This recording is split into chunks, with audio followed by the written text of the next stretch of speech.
This is The Speaking Show. I'm David Newman, and you're tuned in to the #1 podcast for speakers, consultants, and experts who want to speak more profitably.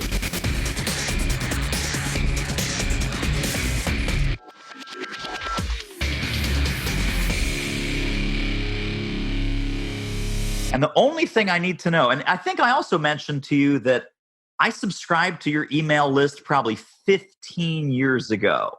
Like in the early 2000s. Were you always working with IT firms, or was it at that time small consulting firms also? Initially, it was small consulting firms, but as the years have gone by, I've narrowed my niche. The more I listen to people like you, and the other two guys I love listening to is David C. Baker and Blair Enns. Yes, and they are very heavy on specialization.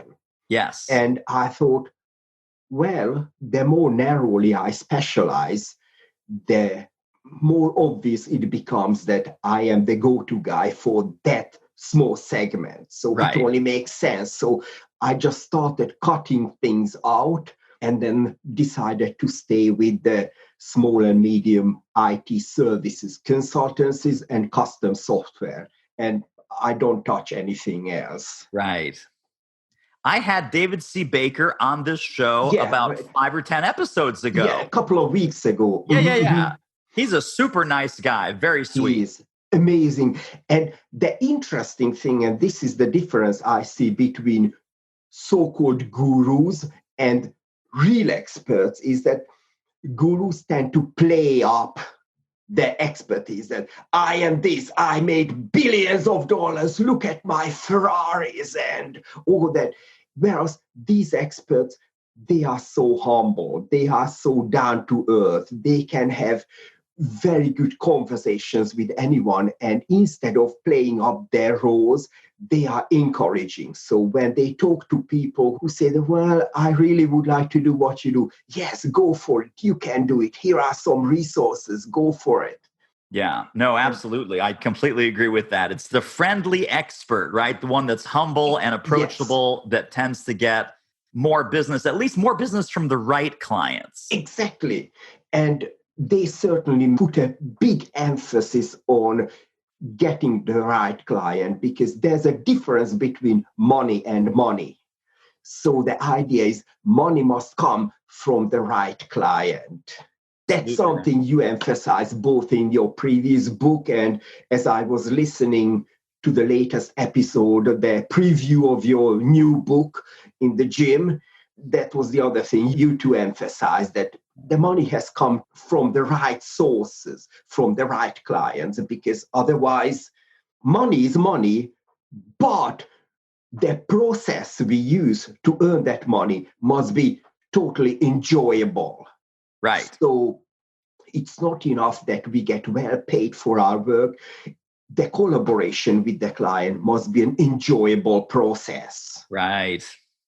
Absolutely. Well, and one of the things, not to just hang on David C. Baker for too long, but one of the things I asked him, I said, your website is very clear on who you work with and who you don't work with. Yes. And your website's very clear on your pricing and packaging. So anyone who calls you or sees you, they know what it is, they know who you are, they know what it costs. And he also said there's no testimonials on my website. Because if someone doing business with me is dependent on how much I'm bragging on my clients, that's the wrong fit, right? We need to have a good chemistry. If we have a good chemistry, they're going to hire me for the right reasons, not because they saw a bunch of testimonials on my website. That's interesting. I read something about this many years ago when David Meister was still active, and he was writing about testimonials that that buyer has to make a decision based on our interaction, because whoever I put down in the testimonial, the buyer doesn't know about that client's circumstances, the project, the interaction. So the testimonial can create a bogus perception. Right. And now just thinking the ultimate testimonial-based industry is multi-level marketing. Oh, yeah. And everybody hates it. Right. So that sends a loud and clear message about the real value of testimonials. Yeah, absolutely right. I want to just jump in because we're already rolling here. So this is fantastic.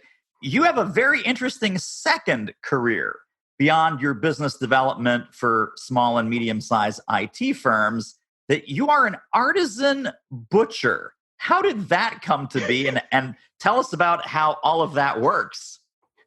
Basically, many years ago, I was still new in Canada. I came to Canada in 98, and it was around 2000 when I went to the local bookstore, and I met a lady there, and we talked, and it turned out that she was from Transylvania, Hungarian from Transylvania. And we talked, and oh, what do you do? Oh, we have this family farm and raising pigs and cattle and all that. And well, I just moved to Canada and trying to find my way. And I worked on family farm a long time ago and worked on various farms as a butcher. Oh, so you do meat processing? Yeah, I'm sort of artisan butcher. So I do it from A to Z.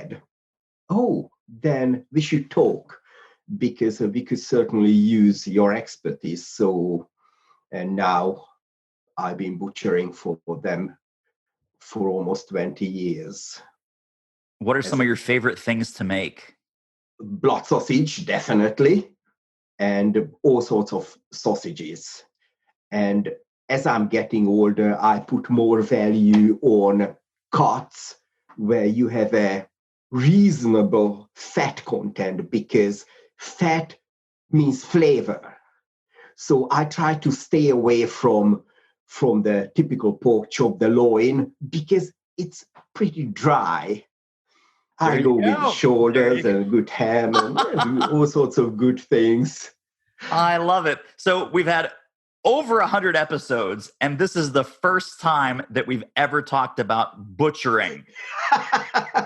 That's the first time for It's everything. the first time for everything. How about smoked meats, salami, bacon, anything like that? Yes, all the smoked stuff, bacon. And actually, I've just started making bacon at home because at home I don't have a smoker. So I just use the normal curing process, cure it in the fridge. But even that works out really nicely. So all sorts of goodies. Yeah, very, very fun. Well, I want to ask you about your background because you're very similar to me, that we started out being in a certain profession. In your case, it was computer engineering. And you then decided, okay, well, rather than continue my computer engineering career, I'm going to help other IT consultants, technology consultants, small to medium sized engineering firms. Obviously, in my world, speaking, training, consulting, I was doing that on the front lines and I realized, wait a second, I want to help other speakers, consultants, trainers. Tell us about that evolution for you, how you went from the practitioner to the coach and the mentor. In a way, I was forced into it. I wanted to continue my engineering career, but the local engineering cabal told me that, look, with your inferior British degree, you have no chance in Canada, which is the most highly developed industrial country on the face of the planet. Oh, so Canada is really the bee's knees in terms of industrial development. Well, yes, and you have no choice. I decided not to fight the case, but I thought, that's it, old man. Maybe it's time for a career change because I knew that fighting the case would have taken years and years. And I thought, while I'm fighting, I might as well start up a new career from a standing start and I get further. So that's what I did. I knew I wanted to stay close to the IT, high tech sector, and I just knew I had to find unregulated profession. So I just didn't want to fight it. Okay, let's stay in the industry at a different capacity. And now one of the uniqueness I can apply when clients or buyers ask me, what makes you different from all the other marketers? And I tell them that I worked in your industry for 16 years. I used to sit on the buyer side of the negotiation table, and I knew how your kind of services are selected, evaluated, and well, how your kind of people get hired. So that's what I have to offer. And that's what many people don't know. Oh, I'm sure. Yeah, no, totally. I mean, when you say, hey, listen, I sat in your chair, I know what it looks like, I know what it feels like. And then I also sat in the buyer's chair and I know what they're looking for and what they're attracted to and what they run away from. Yes. That's a very powerful value proposition. I love that. Because in a way, it works just like for you that, okay, David, there are millions of speaking coaches out there. And you just say that certified speaking professional, speakers hall of fame, etc. And then, oh, because these are Right. factual uniqueness points. Right. Exactly right. So it's what we call indisputable points of proof. Exactly. And so this is like your battle scars. Yes. That, I've been there, done that, bought the t-shirt, made all the mistakes in the book. And that's one of the first things I tell my clients too, is that, why should you hire me? Because I've made all the mistakes way before you did. So you don't have to make them now. Yes, right. Exactly. I've stepped on all the minefields. I've fallen into all the sewer grates, all the manhole covers, and I will navigate you around those crazy roadblocks like a Sherpa taking people up to the top of the mountain. Exactly. Yeah. So tell us a little bit about, in the early days, you started your business like most of us, no subscribers, no website, no emails, no clients, no leads. How did you get things bootstrapped? How did you get things started from square zero? Initially, I started cold calling. At the same time, parallel with that, I started looking for speaking opportunities in Vancouver. And the speaking part worked out quite nicely. I had the opportunity to speak at some conferences, some seminars, and that was great. Probably the most interesting speaking gig that didn't happen was with the Vancouver Board of Trade. They wanted to hire me to do a workshop on pricing professional services. But when the organizer found out that I had an accent, she decided to cancel it, saying that, well, our members are professionals and they wouldn't tolerate a presenter with an accent. Whoa, that's interesting. So if I had played the victim game, I would have responded differently, but I just shrugged my shoulder. Oh, well, your loss, and moved on. But then I miscalculated a few things. So in 2002, I ended up homeless, lost everything. And then looked at myself, old man, you must have miscalculated something in your bank account or something else. Something didn't work out. So the good thing is that since I don't smoke, don't drink, so I don't have the typical hindrance of that kind of bad habits that keep homeless people homeless forever. I recovered fairly quickly, but it taught me a big lesson that when I negotiate projects, negotiate money, I have to stand my ground, and I can't turn my business into a charity that, oh, you can't pay, that's okay, I can help you for free. Because at the end of the day, I suffer, and that's unacceptable. So I try to avoid that in the future. So I know that I'm 58, I've got 62 to go. And in the next 62 years, I certainly don't want to be homeless again. Hey, good looking. Are you currently getting paid to speak? Would you like to ramp that up? We can help. Book a confidential speaker strategy call with our team at doitmarketing.com/call, and let's see what we might do together. The call is free, but the results may be priceless.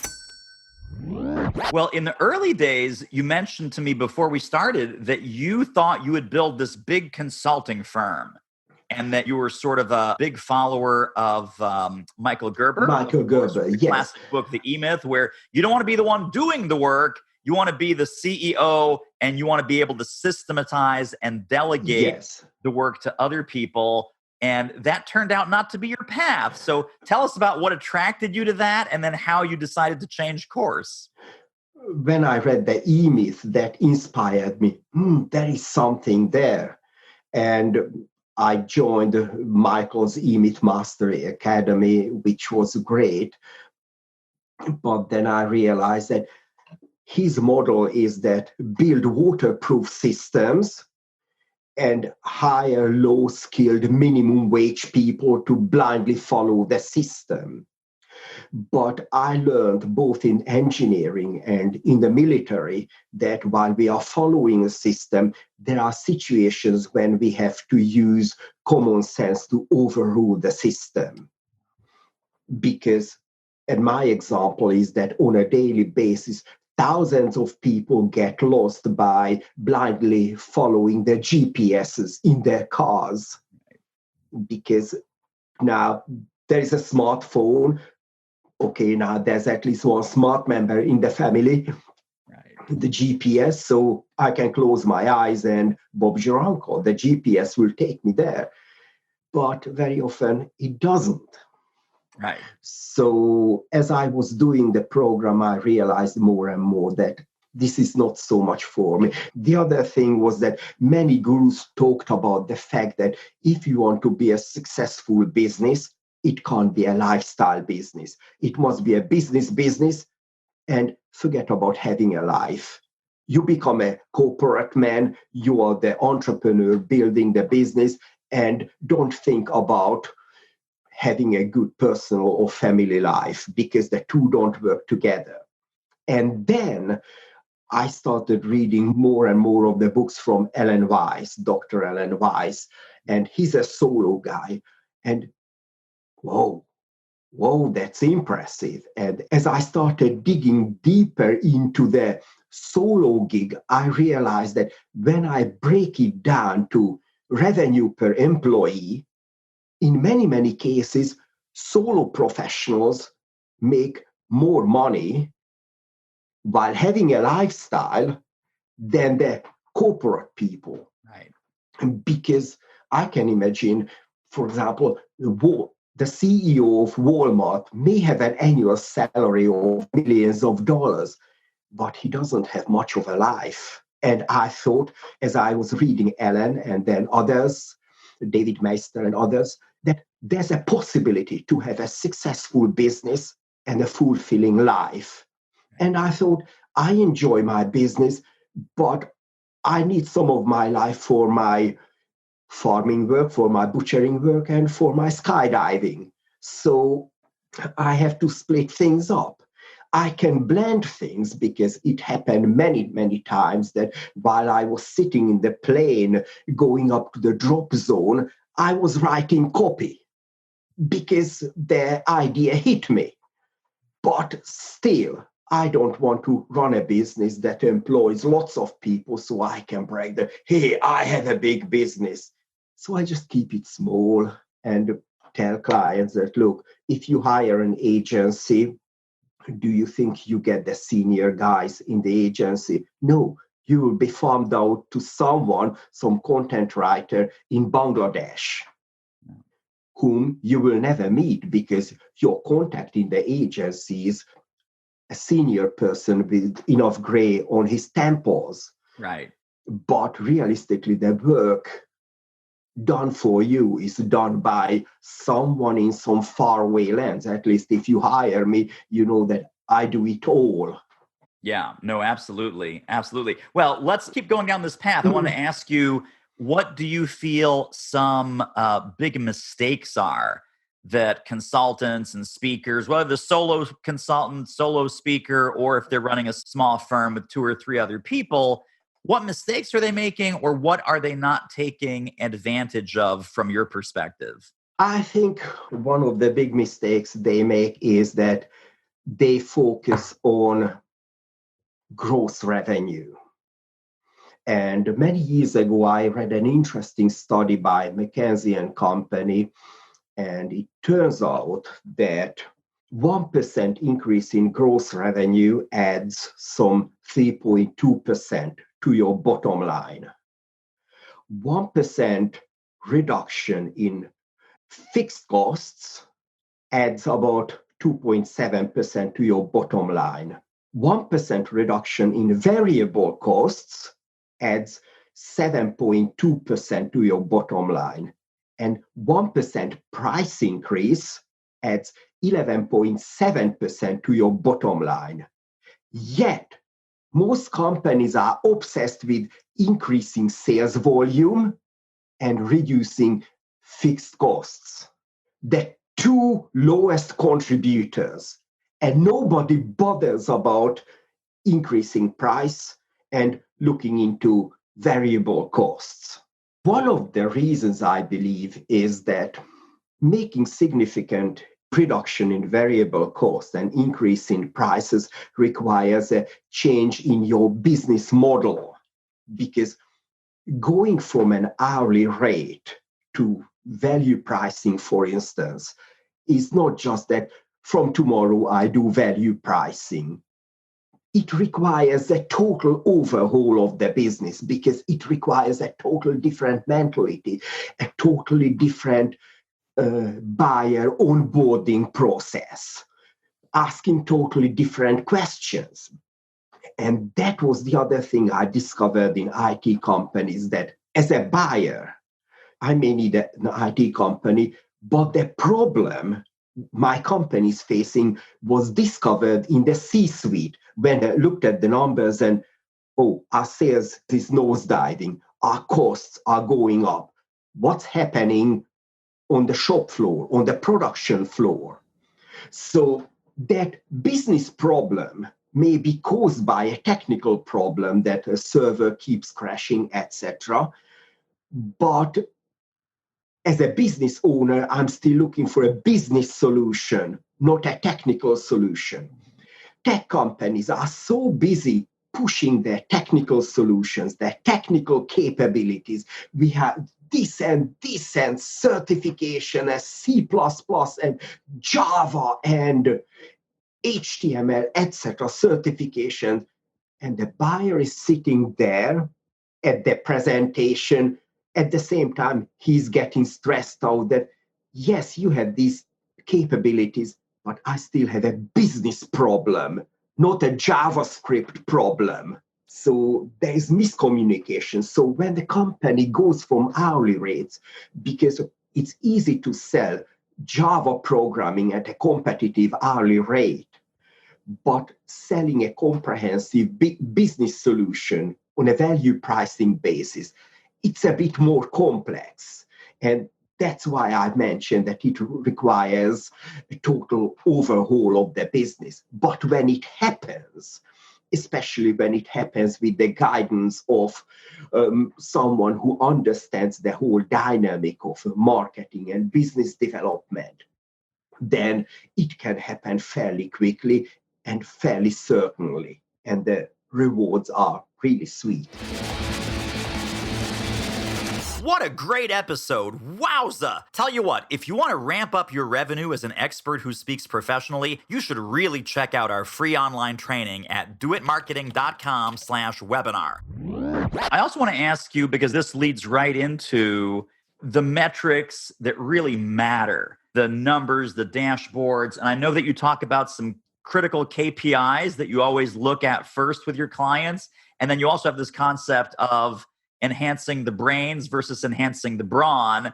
And I think too many of your clients go to the brawn. They want to hire more people before they've really enhanced the brains with the pricing and the value-based fees. Talk about the KPI concept of kind of what are the most important levers or metrics that we should be looking at in a services business, or specifically an IT kind of services business. And then what's the brains versus brawn conversation? Because I believe the ultimate metric of a professional expertise firm is the profit per employee. Because when you buy a car, the key KPI is fuel consumption, miles per hour. And this is the difference between metric and KPI.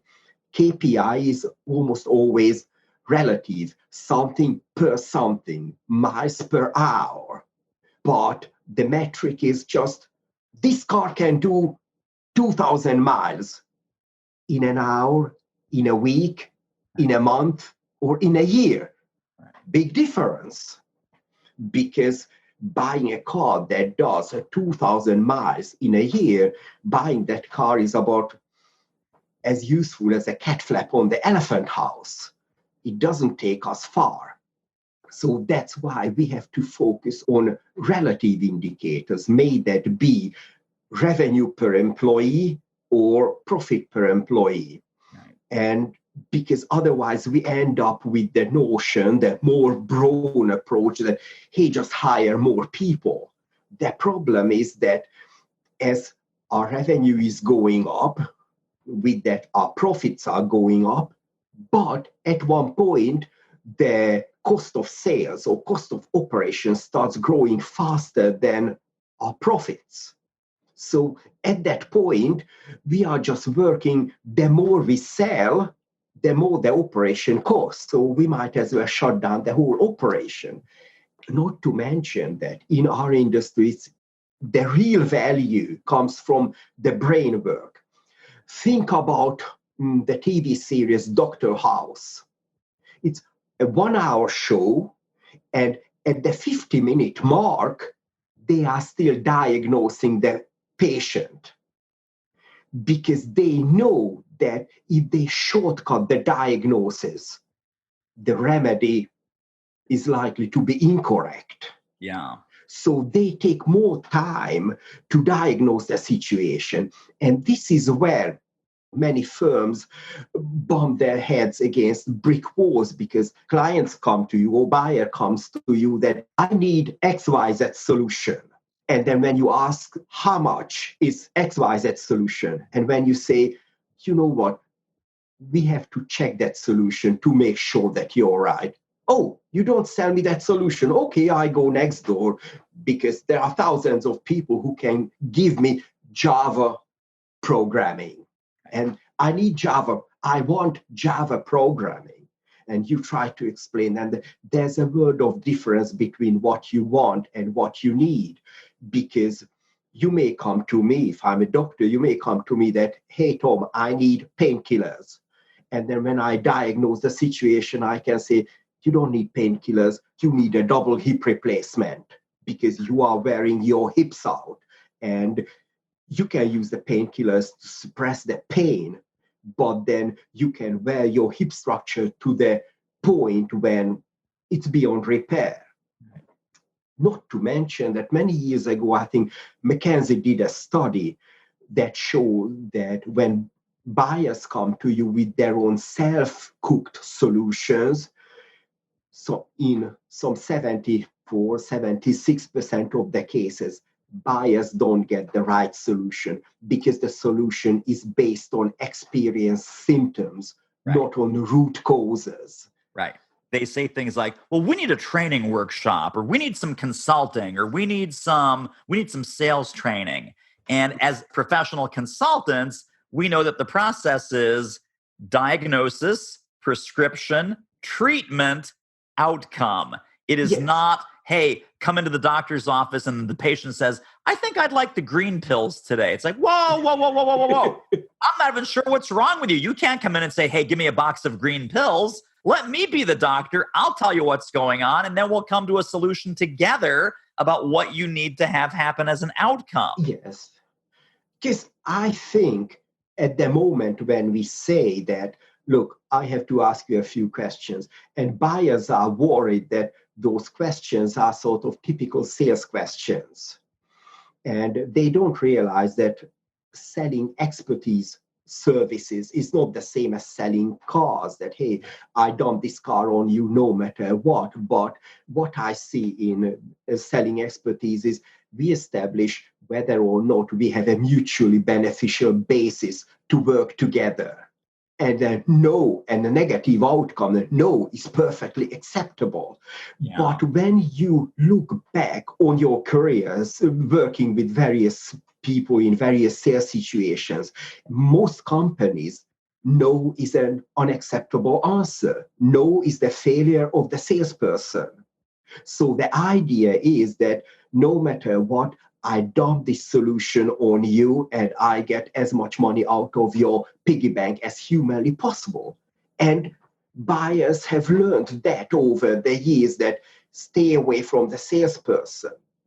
And this is where the importance of sales copy comes into the equation, because we know from the corporate executive board that during the first 57% of the sales cycle, buyers are neither ready nor willing to talk to salespeople, but they are eager to do their due diligence, which means they are digesting lots of content from lots of sellers.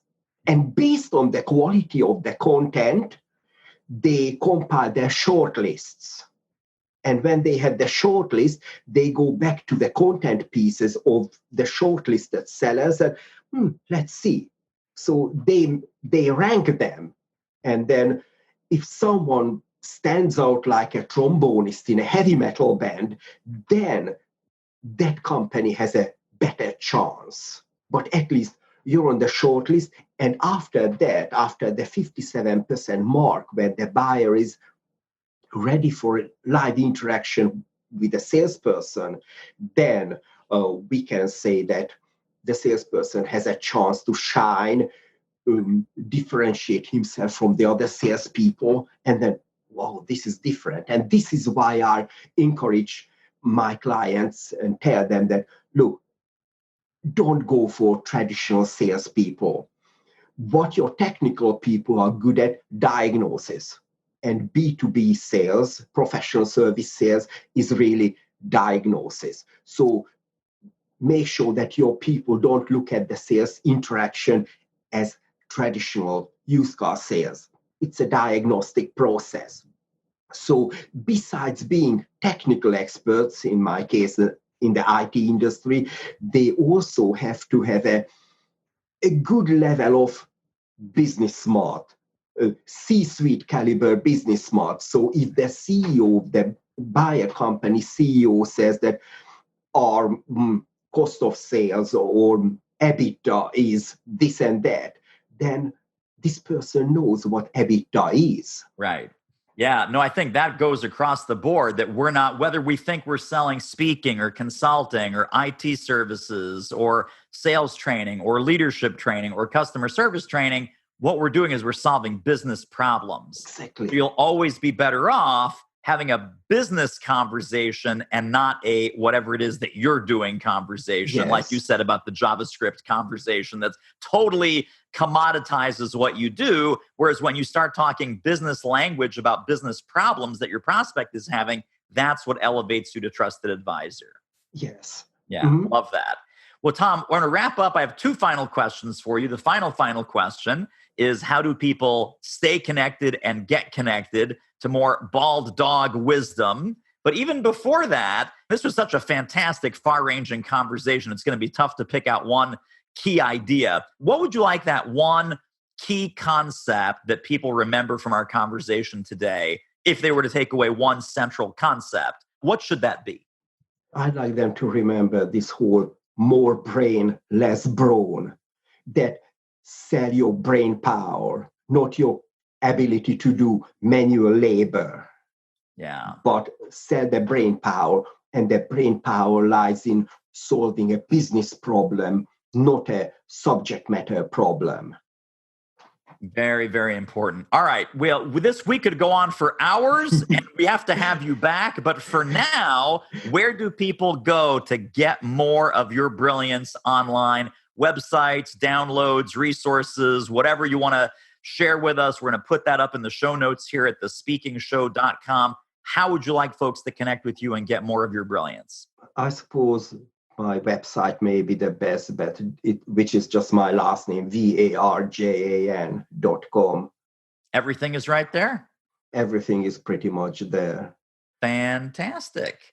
All right, my friend, it's great to connect with you.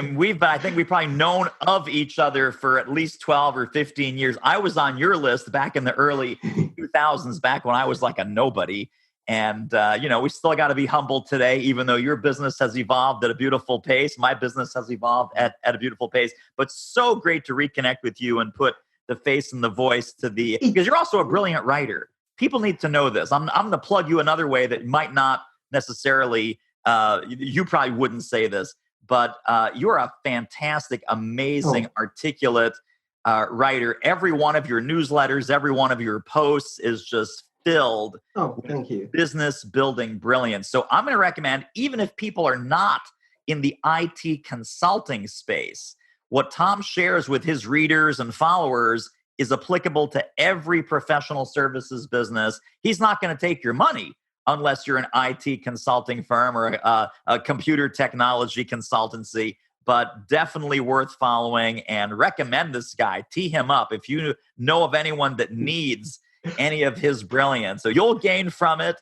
and I hope that you connect Tom to all of the amazing things that it was brilliant. Just for a second, it's so interesting that small businesses kick up a fuss that, English is not your first language. No, but by the time I got through Cambridge, I learned English at a pretty good level. At the same time, it's never been a problem for Hewlett-Packard or Salesforce or Seagate or bigger companies. Remember, to make you a global expert, you have to have the accent.